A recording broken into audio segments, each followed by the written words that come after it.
I always like to joke that these start with like a video montage of me saying, "Are we live yet?" Okay, we should be live. Okay. So John, Awesome.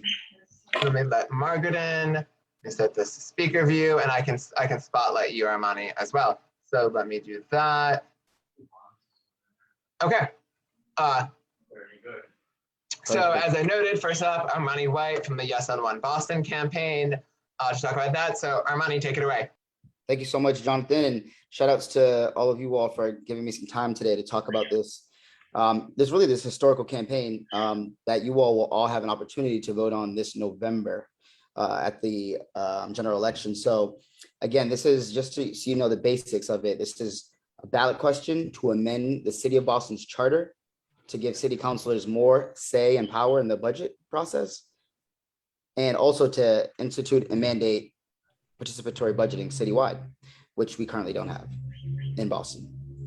And so I'm a part of this campaign as the campaign director at the Center for Economic Democracy, which is an anchor organization along with Right to the City Boston and Families for Justice is Healing. Important to know that the reason that we're doing this effort, Families for Justice is Healing and Right to the City Boston, as two advocacy organizations in Boston, have been thinking about ways to give communities more say and frankly more resources.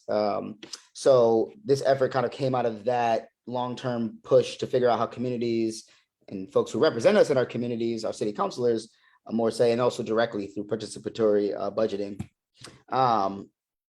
Here we go. And important to know some more background on this. This came about when I talk about this being a historical moment. This particular effort to change the city's charter and the budget process came out of 2 summers ago, the racial reckonings that happened in response to the murder of George Floyd.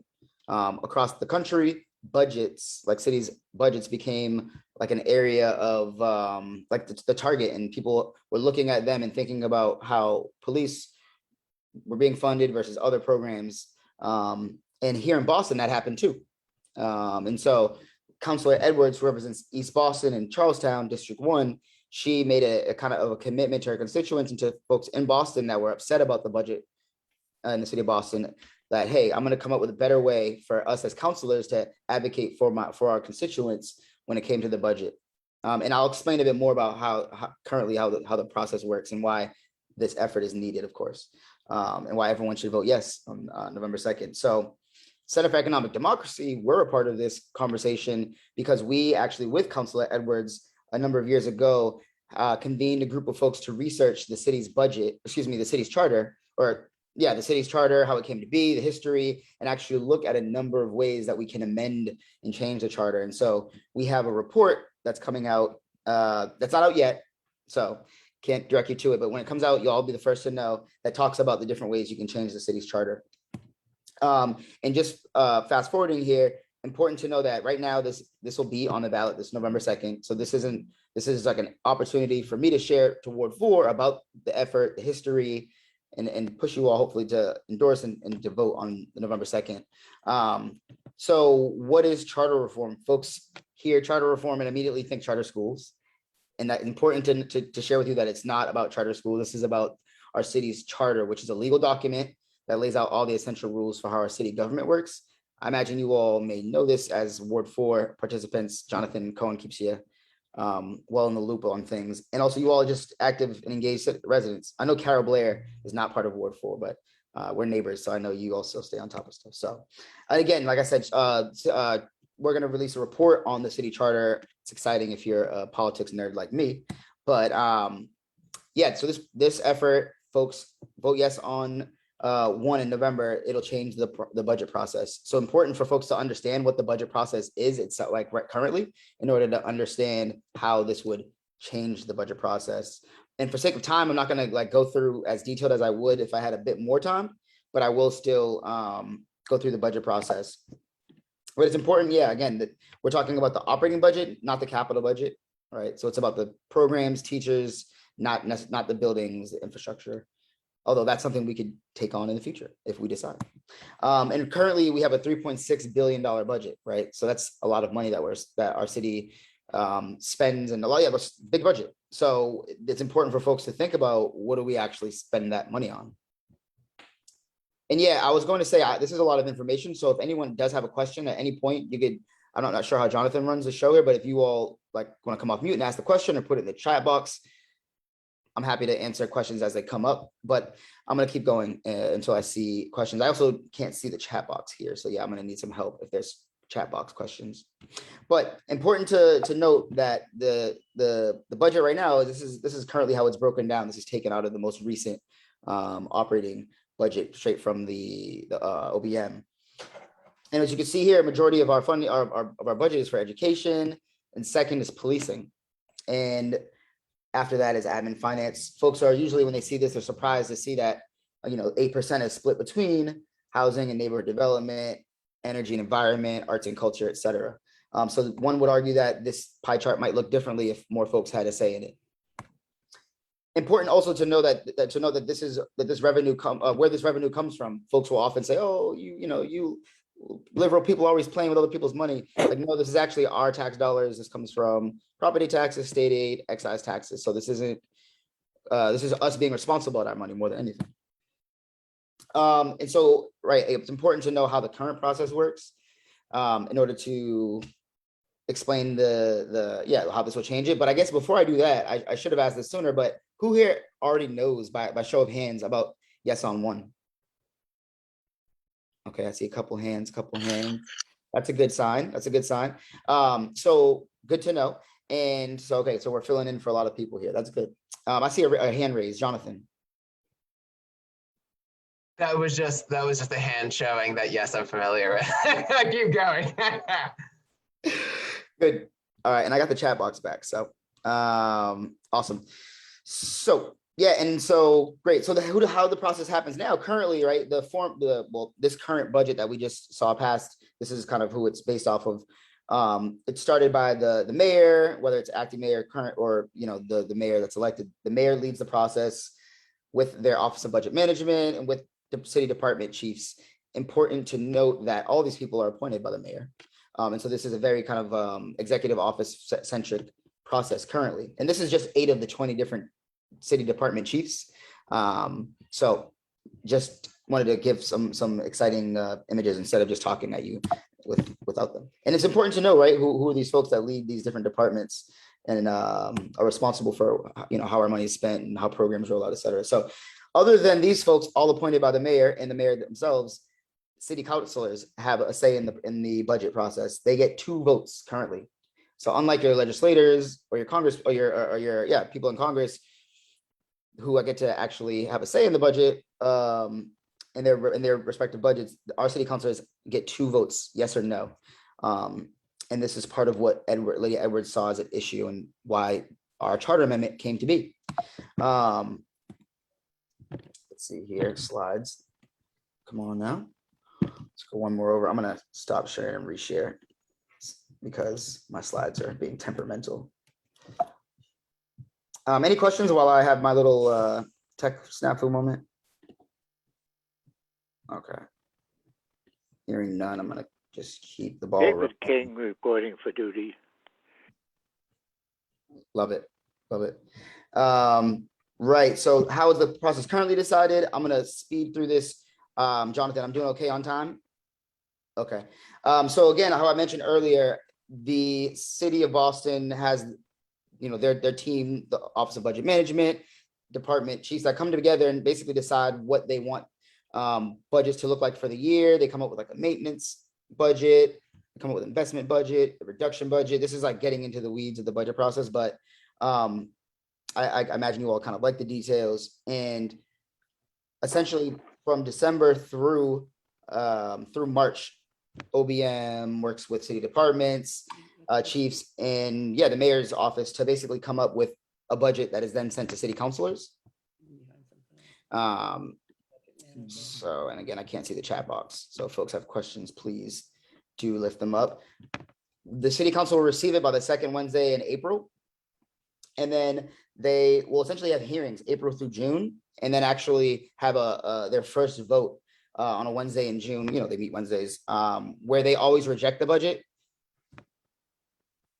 the April through June is when folks are basically able to have conversations about the budget, about what's in it, but there's not an opportunity for city councilors to actually say, here's what I want to see for this department, et cetera, that's formal and voted on. Our effort would change that. And so, as you know, by the last Wednesday in June, or may or may not know, city council must vote. They always vote yes, but it's been a tense debate these past 2 summers, especially in light of the racial reckoning that's happening in America. And so under the current process, if the budget isn't supported, folks vote no. Folks vote no, 2/3. The city goes into a 1/12 budget where those like investment and reduction budgets are basically looked at, and along with the maintenance budget, and folks basically departments operate on a 1/12 budget, right? There's 12 months in a year. So from month to month, investments can't be made because there's no new budget to be confirmed, and they have to operate on last year's basic budget. So it's not ideal. However, it's almost gotten there because councilors do feel really passionately about that, the fact that our budget isn't going the way that it should be. So when we pass this in November, it'll be a game changer, because in that process where I'm skip to the end here, where city council actually holds hearings, those hearings they'll have an opportunity to actually amend different budget, or whatever they're talking about, they can amend. So they're talking with Sheila Dillon's office, they actually can talk through different things they want to see done and vote on them publicly. Kenzie Bach, who is that Ways and Means chair here at the city council, is super in favor of this amended process and feels it would bring greater democracy and teamwork to the budget process that doesn't exist right now. And it's really also important to understand that we have a mayor that we elect every 4 years, but we elect our city councilors every 2 years, and we're represented by 5 of them, whereas we're represented each by 1 mayor. So this effort gives us more say in the budget through having our representatives having more say. On top of that, it also institutes participatory budgeting, which I haven't talked about really at all, but I'm going to talk about next. But before I move on to that, any questions on what this does in terms of city council budget power? Because it is that's one of the main points of this, and I want to make sure folks feel like they got a chance to ask their questions. I hope you plan on doing a lot of publicity for this, because I frankly hadn't heard of it. No one I know heard about it. And then we looked it up on Google, couldn't even find it. So I just want to pass that on, because you only have 1 month to really put it on the face of the map. Yeah, no, that's my opinion. I could be dead wrong. I appreciate my it. Opinion. Yeah. What yeah, did you say? Sorry, if I can jump in, I'll second that. I Googled yes on one and the bottle bill came up. I think, or no, I'm sorry, right to repair. Right to repair, right. That's what came Right up. to the repair was a statewide question, ballot question last year, I believe. So we're fighting to get the word out. That's why folks like you all need to, after this, decide to support this and help us get the word out. And we're working hard to do that. I can talk more about it later, but I do want to give space for folks who have questions about what this ballot does. The ward committees are only a subset of the population in Boston. You've got to get the word out. You really do. Get a few editorials in the Globe and stuff like that. Just a comment. Yeah, we're totally working on that. And I'll talk about it a bit later in the presentation. I don't want to skip ahead too much, but we have a long list of supporters and have been doing a ton of outreach. It sucks we haven't been able to contact you, and we definitely want to do more. And that's what we're here for today. Armani, one question I have, if the city council passes or adds an amendment to the budget, can the mayor then veto it, or what is? Yeah. So there's still a process by which the city council has to vote in support of whatever amendments they make. The process currently allows city councilors to then move their amendments forward to the mayor's office, which then comes back with his own budget. So that way he'll veto it by not taking into account the actual amendments they made and just resubmitting his own budget. But it's not like a exchange at the Wednesday City Council hearing between the mayor and in that process. That's just because of how the budget works. Good question, though. I think it's easy to explain to people that it's very clear here that it's the mayor's budget. The city council gets to vote yay or nay. Oh, you weren't? and all the registers are closed. so- Exactly. Period. And they can negotiate, but they really have no power. The only power they have is to say no, and they can't say no because the city can't function without a budget. Right. And they look really bad. They can't, they really have no power. I mean, the only power they have is a bully pulpit on behalf of the city council. But even if they file an amendment, it goes to the mayor basically says no, it's over. So right now it's a up or down. They have no line item. Bill, Wants to change authority. the charter, no. Yeah, no line item authority of any kind, even broadly or narrowly. It's just up or down. Why would a mayor support something that diminishes his own power or her power? Well, the Unless mayors they're in the right past footed. have not Yeah. have not been opposed. Yeah, mayors in the past have been opposed. Important to note for this effort is that every mayoral candidate supports this effort. And I think it's because we have a new crop of candidates who see a new day for Boston. So to your point, Ms. Cox, I think, yeah, it's a new day. That's why we're excited about this effort and really want to make sure our new, more diverse council is able to actually take advantage of their expertise and actually influence that in the budget. So I see a hand raised. I don't know, I can't see names on here, but Yeah, so in this proposed version, how much weight does the city councilor's amendments get? I mean, they send it back, the mayor can just say no, or how does it work on that end? Yeah, no, I think that's a great question. So what this requires again is that the city council, I might have sped past it a bit too quick, so I'll just go back to it to share because there actually is an image that shows exactly what will happen, but right here. So if the city council votes 2/3 no, it goes to their proposed budget. So this gives the mayor an incentive to actually listen to the city It council goes to budget. whose proposed budget when you say they? I'm confused. The city, yeah, no, it's a great question. The city council budget. That makes, So if enough of them vote no, they get their amended budget. yes, super important detail that I may have skimmed past. City council's budget goes into effect. So this gives an incentive for the mayor to work with the city council to deliver some of their amendments, because if they decide to go to vote no on his changes, then theirs goes into effect. It also gives the city councils more of an incentive to work together because they need to come up with a collective budget that they feel good about going to the mayor and being pushed back on to then land somewhere where they don't need to vote no. Or rather they come in prepared already to do that. It's checks and balances that we don't currently have. Great, thank you. My pleasure. Great question though. One thing that I'll just quickly chime in on, that it also helps to bring what happens behind closed doors out front, in that during any budget process, each counselor has things that they're lobbying for behind kind of closed doors. And if you want to reward or kind of call out counselors for what they're actually trying to do to the budget, it's difficult to do so when all of that happens behind closed doors. But when you have a more open process, it helps kind of bring greater public accountability. Awesome. Thank you, Jonathan.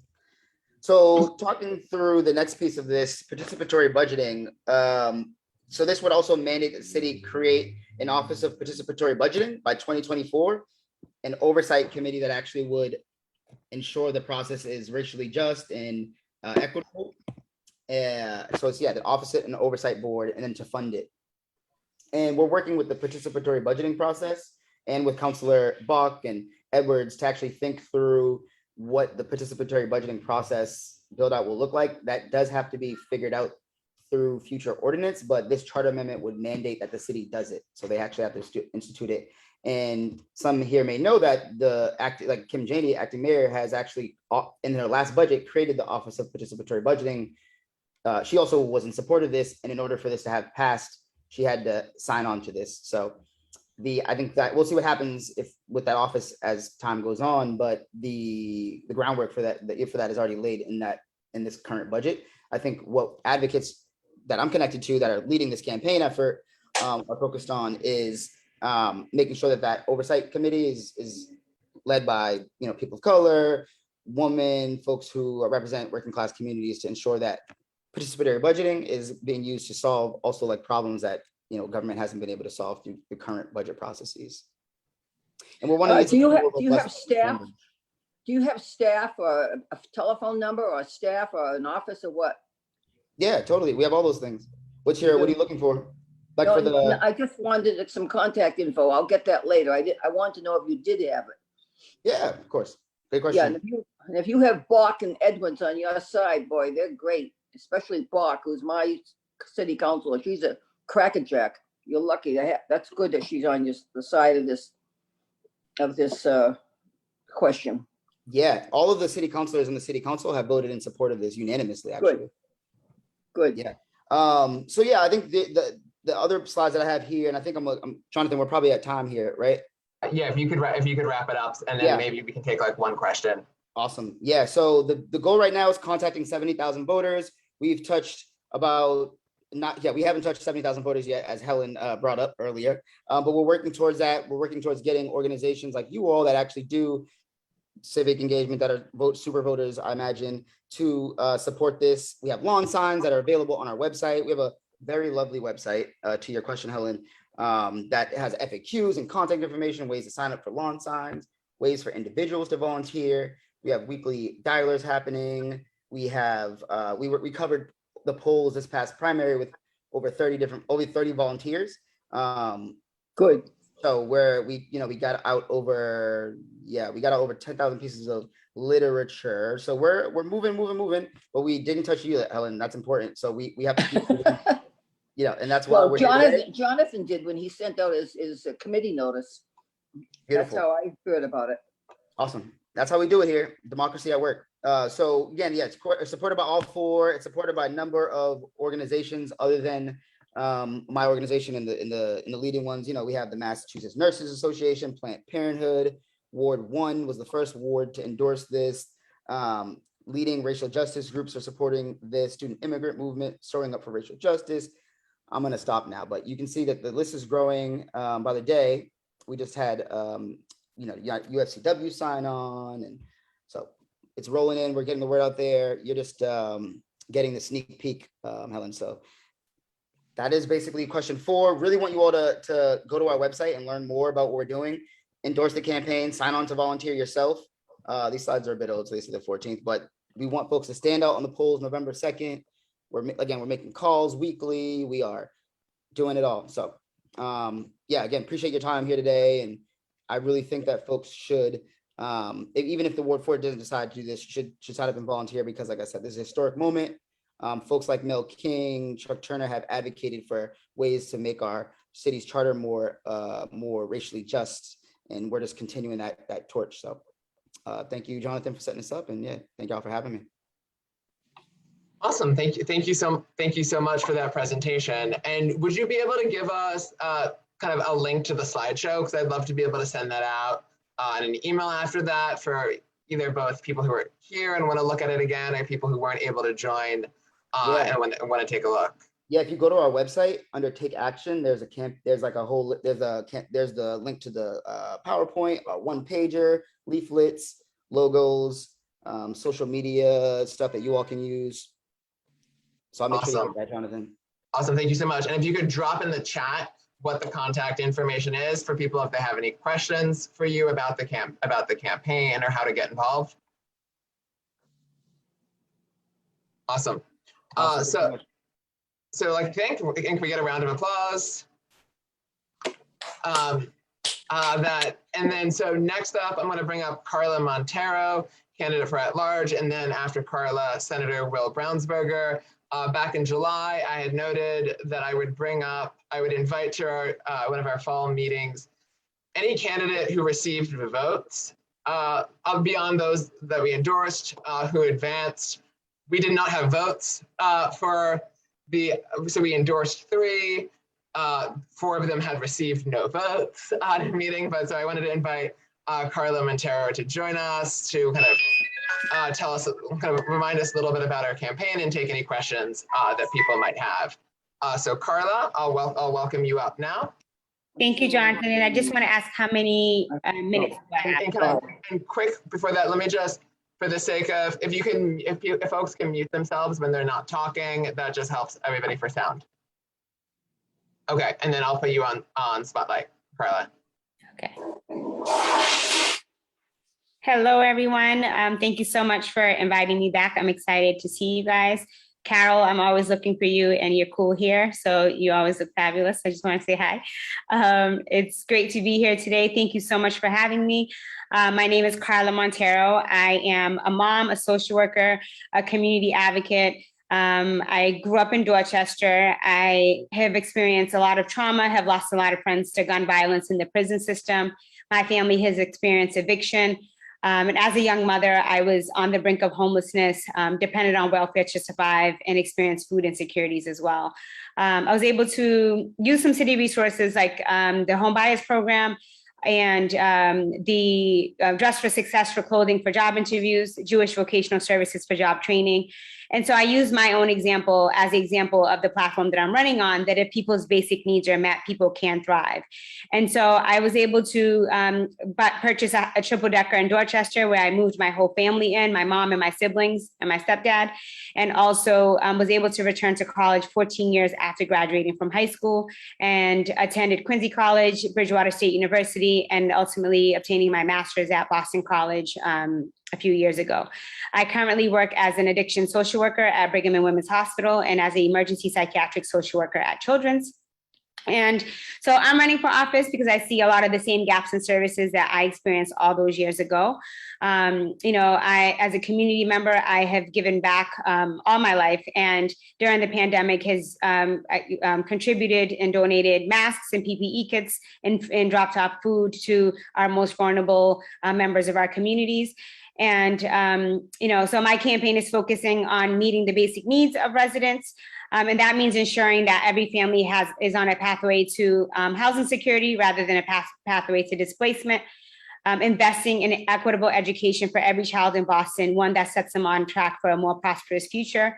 And also providing people with substance use disorder and mental illness with wraparound services rather than stigmatizing and isolating them. And in this competitive field, I bring a unique perspective in terms of my own lived experience and my professional background as a social worker. I know the issues that impact residents every day, from the pain of housing insecurity, trauma of gun violence, environmental racism, and the stigmatization of mental illness, because I've overcome all of those challenges. And, I like to quote, Congresswoman Ayanna Pressley, who has once said, those closest to the pain should be closest to the power. We should be driving and informing the policies. And so that's what my campaign is all about. And what has made me a successful social worker will make me an effective city councilor. And that is listening, identifying needs, and connecting people to services. And so I just want to say thank you again. I don't want to take up all of the time because I want to leave time for questions. But I hope to earn one of your 4 votes on November 2nd. I am in 5th place. I'm very close to 4th place to make it in the top 4. So I hope to earn your support tonight. Thank you so much. Great, well, thank you so much. And if folks have any questions, you can either write them in the chat or you can unmute yourself and ask your questions directly.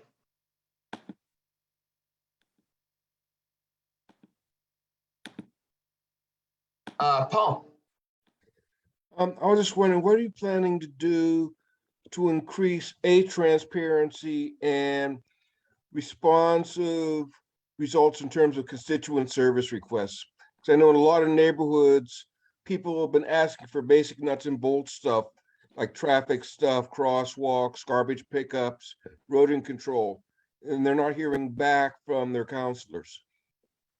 So I'm somebody who's very organized and believe in make sure that we're having databases that is tracking everything. I think it's, we need to make sure that we have something that's tracking requests by neighborhoods so that we can address those issues, because every neighborhood has, its, unique unique services that they need. So I would make sure that I have that, and having different members in my office, making sure that people are assigned to specific neighborhoods so that we are addressing the needs of those neighborhoods.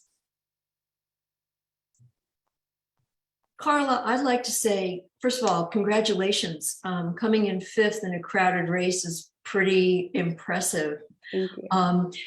Wearing your other hat now, this is your very first time running for political office, right? It is. I'd like to hear what the experience was like, and how do you, what do you pinpoint as sort of the success factors that led you from, in this very, very crowded field, to 5th place? What did you learn? What did you capitalize on? And how do you plan to use that information to inform the next weeks of the campaign? Thank you. Those are all really great questions. I've learned a lot in this process. Carol, we'll have to have coffee over that so I can share everything with you. But I learned a lot in this process. One thing that was very transparent was that there were so many people who could relate to my story. So many people, whether it was males or females, who have experienced, have been evicted or has been on the brink of homelessness, or are experiencing food insecurities. I've knocked doors where there are people who are elderly and don't have any family that live close by, and I'd leave door knocking. I'd go to the food bank and pick up food and bring it back to them, or if they wanted produce or whatever it is, because that's just the social worker in me and who I am, because that's my mom raised me to help people, to help others. And so this is not, running for office is something it's very personal to me, because there are so many people in our communities that do need services, right? And I think constituent services is such a large part of this job. And I know a lot, oftentimes people focus on, policy or the bigger things that the council does. But, I think a lot of it is really focusing on constituent services and helping them in terms of those needs. So yeah, I think, like I said, I learned a lot in this process. We're still learning more, Carol, about how to move forward. But we have definitely worked really hard, day and night. I work full time and I work per diem. And I know that it's challenging for people like me who represents a lot of people in the city of Boston, to run for office, right? Our voices are often not heard, and it's a lot more challenging for us to run for office. And so, so I just want to say, a lot of hard work, and being a social worker has taught me to do a lot with a little. And so we've been able to do what we have to do to move forward. And so looking forward to continuing in the fight. I'm an advocate, and so we'll continue to do that to move forward. So thank you so much for your question. Great, and any other questions that people have, either wanting to unmute and ask them directly or dropping them in the chat?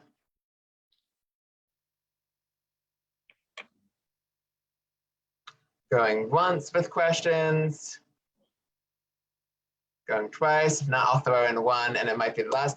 One thing I'd be curious to hear thoughts of. So I often like kind of Ward 4 is in many ways like an epicenter for many of the city's large institutions, both cultural and higher education, right? With us having like kind of the Copley Library, Ward 4 has the MFA and the Gardner, and kind of so like big museums as well as universities. We have Northeastern, we have Simmons, kind of BU through its purchase of kind of Wheelock, Emmanuel, Wentworth, Harvard Medical, a whole bunch of large institutions. One thing I'd be curious to see is what are ways that you see for how they can be kind of better neighbors and really give back, and also to expand access to those institutions in the city, both the higher education institutions that exist here, but also access to the cultural institutions of the city. Thank you. I often talk about growing up in my neighborhood and never having access to certain things. Like I didn't go to Franklin Park until I was much older. I know some kids in my neighborhood who had never been to Castle Island, so I think, aside from school field trips, we need to create, better ways that people can go to the MFA and have that experience. I think, and in terms of the schools, I think when I was in elementary school, I think it was, so BC had a program that they came to our elementary school and took us over for the weekend. That was the first time that I knew that there was more milks other than whole milk. And that was the first time I tried skim milk, and so, just it's so important to expose people to different things. And so, I think that, in collaboration with schools and after school programs and different programs. I think we should make sure that we're making it more accessible to people, but also just, letting neighbors know where things are or what we have here. But there's so much to see in the city of Boston, and I think that we're not utilizing them enough. But also, I think a lot of institutions and a lot of these programs, we have an internship program at Brigham and Women's where, typically they focus on students who are doing really well academically, right? And so nobody ever really pays attention to the students who are struggling. But why are they struggling, right? And so, but we're not giving those opportunities to those students. And, I will say firsthand that, losing friends to gun violence in the prison system at such an early age, it was really hard to navigate my classes and get good grades. So no one, you're left to be unseen most of the time. And it's not your fault because you're just going through so much. And I lived my whole life with undiagnosed anxiety. So I had a lot of challenges academically. And so, that's why I think about those other kids, why are they struggling academically and why aren't we rewarding them and teaching them that there's a whole world of opportunities. There's all of these colleges and there's the MFA. We have kids who are, I have cousins who are great artists growing up, but never had an opportunity to expand on, their work because we just didn't know where to go, And so I think it's important to educate families as well, parents, to let them know that things exist. For me, my family had a language barrier. So my mom didn't know that there were a lot of programs available and a lot of after school programs until they actually brought an after school program to my school.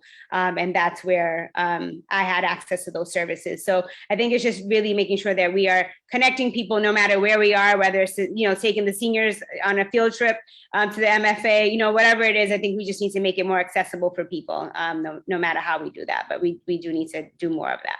So thank you, Jonathan. Sorry, Awesome. That was such a long answer. No worries. Thank you. For the last question. And then any other questions that people want to ask? I have just one more.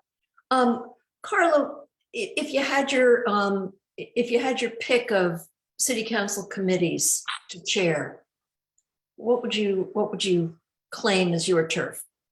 My top two would be housing and mental health, of course. As a clinician, I think it's important to have someone with that lens on the council, especially during this time of, the pandemic. And as we recover from the pandemic, there are so many issues along with, people experiencing isolation, anxiety, depression, and it's just really exacerbated mental illness overall. And, working in children's and at Brigham, so I've seen how much it has exacerbated mental illness and substance use disorder. So I think it's really important to have somebody that knows how to address those issues and how to, think about some preventative measures that we can do, and also teaching people some coping skills on how they can handle things moving forward. So those would be my top two choices. Thank you, Carol. Awesome. Thank you so much. And any final questions? And if not, I will have us do kind of a round of applause and thanks after Carla for joining us. Thank you. It's so great to see all of you again. Yeah, hi, Ryan. I remember you from last time. Thank you so much for joining us. All right. Thank you all. Have a great evening. Thank you. And then I will invite up Senator Brownsberger to talk to us a little bit about what's happening with redistricting in the state. So I'm going to put you on. Can you turn on video? So I was going to spotlight you, but your video needs to be on for me to do that. He might have stepped away. While waiting for him to come back, I will do a welcome to everybody who's at their first meeting for Ward 4 today. So if this is your first meeting for us, if you want to kind of unmute, tell us who you are, where you live nearby, so that we can formally welcome you. Hi, we'll call on people. Okay. Hey everybody, my name is Haroon. This is my first Ward 4 meeting. Jonathan actually canvassed at my house in the South End. And so my first event was the Michelle Wu Social, where I think I met a couple of you. And I just wanted to get more involved in local politics. So this has been a great way to get introduced to that. Awesome. Yeah, thank you for joining. I can, well, Robin. Hi everyone, I'm Robin. I'm a new resident of the South End, just moved to Warren Ave, loving it so far.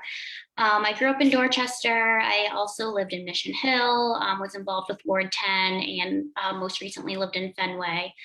Also worked as an aide to Councilor Michael Flaherty a couple of years ago, so familiar with the city council and excited for the yes on one ballot question. But yeah, excited to be here and meet all of you. Awesome, thank you so much. And if Luke, I know this is your first meeting as well, if you're still around and want to unmute and say hello. If you're across the room with, okay, no worries, I can see in the chat. No worries at all. Thank you for joining. Luke is on St. Botolph and joined us at the ice cream social last month as well. Recently moved to the neighborhood, and it's always nice having new people. While waiting for either for the next speaker to come or for Will Brownsberger to unmute, which I will ask him to do now. Anybody feel like commenting on stuff? Actually, one thing that I'll bring up with waiting for that. Since we had we had the presentation from Armani White about the Yes on One campaign. I'm happy to open the floor for if people would like to make a motion about endorsing the Yes on One campaign, or if people just kind of want to weigh in with any commentary or questions before. Would anybody like to make a motion to endorse? Marianne, I see you. I'll make a motion to endorse. Okay. Okay. And okay, need a second? No, Jonathan. Oh, may I say, Janet, may I say a few words? Yes. Okay. Well, my experience is in Worcester, Massachusetts, and I think we have to be careful what we wish for here, because what we're doing is weakening the position of mayor, which sounds like it would be a very good thing. But let me tell you that in practice, my own experience is that Worcester has suffered because of a lack of development, because of a